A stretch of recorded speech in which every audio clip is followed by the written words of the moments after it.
In this exercise tutorial video, I'm going to teach you exactly how to do a Bayesian cable curl, okay? This is an exercise that is really effective at putting your biceps in a stretched and lengthened position.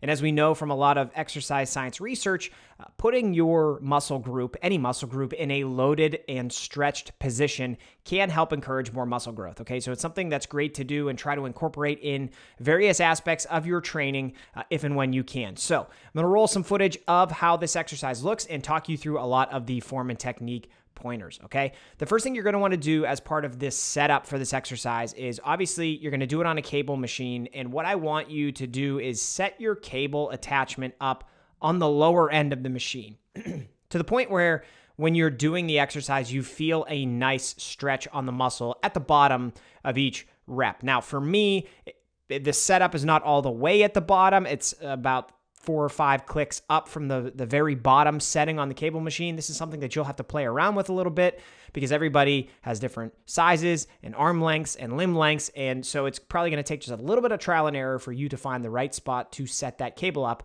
But when you do, you'll be able to get a lot out of this exercise. Now, once you have the cable set up, I want you to take 1 to 2 steps out from the machine so that when you let your arm come all the way to the bottom position of each rep, you're still having tension on the muscle, okay? So 1 to 2 steps out from the machine.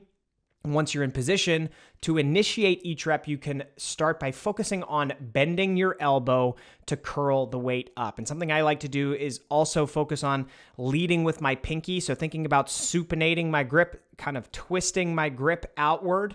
And you'll do that all the way until you feel a nice contraction on your muscle at the top of the rep.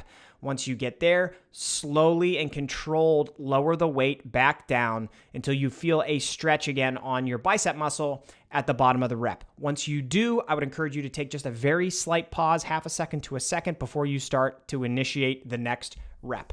And that's it. You do that on both sides. That'll be 1 set. I like to do this exercise in the higher rep ranges, so really anywhere from 8 reps per set up to 20 or so reps per set. It's a awesome exercise to get a pump again, get that stretch on the bicep and build a little bit more muscle in your arms, which I think everybody wants. So I hope you found this video helpful. If you did, make sure you subscribe to the channel for more strength training tips just like this.